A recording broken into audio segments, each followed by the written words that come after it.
Yashmi Gowda strong women top 5 contestant అని అంతా అనుకున్నారు. ఆ రేంజ్లో ఉండేది యష్మి ఆట. తను టాస్క్లో దిగితే ఎలా అయినా గెలవాల్సిందే అన్నంత కసిగా ఆడేది. ఆడపులి అన్న సెల్ఫ్ ట్యాగ్ ఇచ్చుకున్న సోనియాకే చుక్కలు చూపించింది. తనలో ఫైర్ చూసి ప్రేక్షకులు మంత్రముగ్ధులయ్యారు. కానీ తర్వాత వారాల్లో యష్మి ఆట గాడి తప్పింది. ప్లేయర్గా బెస్ట్ అనిపించుకున్న సంచాలక్గా వరస్ట్ గేమ్స్ ఆడింది.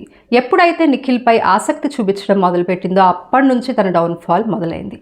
అతడిని ఎవరైనా నామినేట్ చేసినా ఈవిడే తెగ ఫీల్ అయిపోయేది. అతనితో డ్యాన్స్ చేయడం కోసం విష్ణుప్రియతో విపరీతంగా గొడవ పడింది.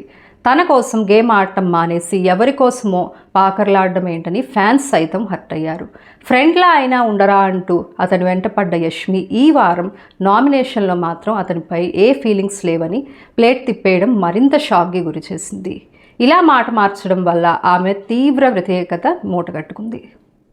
చివరికి తన ఏడుపు కూడా ఫేక్ అని జనాలు ముద్ర వేసే స్థాయికి దిగజారిపోయింది. ఫైనల్గా ఈ వారం ఎలిమినేట్ అయిపోయింది. బిగ్ బాస్లో ఎలిమినేట్ అయిన కంటెస్టెంట్స్ వచ్చి నామినేట్ చేయడం ఇంకా మైనస్ అయింది. ఏదో స్క్రిప్ట్ ఇచ్చినట్టు ఆల్మోస్ట్ అందరూ వచ్చి యష్మినే నామినేట్ చేశారు. యష్మితో పాటు అందరూ స్ట్రాంగ్ కంటెస్టెంట్ ఉండడం వల్ల one of the strong contestant అయిన యష్మి ఎలిమినేట్ అయింది. యష్మితో కంపేర్ చేస్తే విష్ణుప్రియ, టేస్టీ తేజ, అవినాష్ అండ్ పృథ్వీ కూడా వీక్ కంటెస్టెంట్స్ అనే చెప్పాలి. ఓవరాల్ హౌస్ పర్ఫార్మెన్స్లో యష్మి ఎలిమినేట్ అవ్వడానికి వేరే కంటెస్టెంట్స్కి ఉన్నట్టు యష్మికి అంత స్ట్రాంగ్ పిఆర్ లేకపోవడం కారణం అని కూడా కొందరు అనుకుంటున్నారు. ఇదిలా ఉంటే బిగ్ బాస్లో వారానికి 2.5 లక్షలు, 12 వారాలకి కలిపి 30 లక్షలు సంపాదించిందని తెలుస్తోంది. జనరల్గా కంటెస్టెంట్స్ ఎలిమినేట్ అయ్యాక యూట్యూబ్ ఛానల్స్, న్యూస్ ఛానల్స్కి ఇంటర్వ్యూస్ అయితే ఇస్తారు.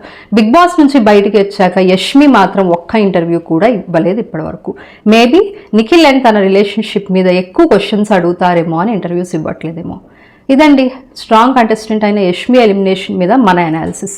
మీకు యష్మి ఎలిమినేషన్ ఫెయిరా లేకపోతే అన్ఫెయిర్ అనిపించిందా అన్నది నాకు కామెంట్ సెక్షన్లో చెప్పండి.